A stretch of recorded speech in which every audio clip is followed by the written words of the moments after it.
નમસ્કાર, સુપર 6 માં આપનું સ્વાગત છે। આજે દિવસભરના ટ્રેન્ડિંગ ન્યૂઝ લઈને આપણે શરૂઆત કરીશું સુપર 6 ની। જોઈશું આજે કયા મહત્વના તમામ મુદ્દાઓ છે સુપર 6 માં।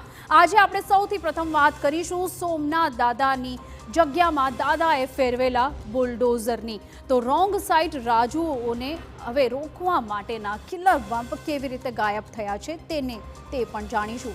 પ્રજાના કામ માટે ફોન ન ઉપાડતા અધિકારીઓને કોણે ચીમકી આપી છે તે જોઈશું અને સાથે જ રામલલા પર થઈ રહેલી ધનની વર્ષા પણ નિહાળીશું।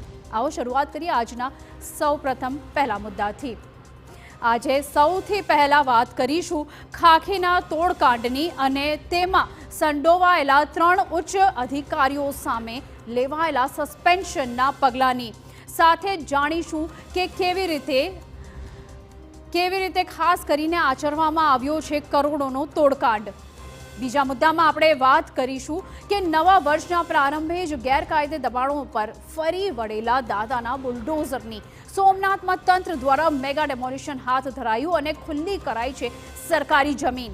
ત્રીજા મુદ્દામાં આપણે જણાવીશું રોંગ સાઇડ રાજુઓને નાથવા માટે મુકાયેલા ટાયર કિલર બમ્પ જ આખા ગાયબ થઈ ગયા છે। સ્પીડ બ્રેકરનું સુરસુર્યું કેવી રીતે થઈ ગયું છે તે પણ જોઈશું। અને ચોથા મુદ્દામાં વાત કરીશું સરકારી બાબુઓ અને પ્રજાના પ્રતિનિધિઓ વચ્ચે સર્જાયેલા ગજગ્રાહની। મંત્રી મુકેશ પટેલ ફોન ન ઉપાડનારા અધિકારીઓ પર બરાબરના અકળાયા અને તેમને આપી દીધી છે ચીમકી। પાંચમા મુદ્દામાં તમને જણાવીશું અયોધ્યામાં રામલલા પર થઈ રહેલા રેકોર્ડ બ્રેક દાનના વરસાદની। ભક્તો એવા દિલ ખોલીને વરસ્યા કે ફક્ત એક જ મહિનામાં રામલલાને મળ્યું છે 3,550 કરોડ રૂપિયાનું દાન।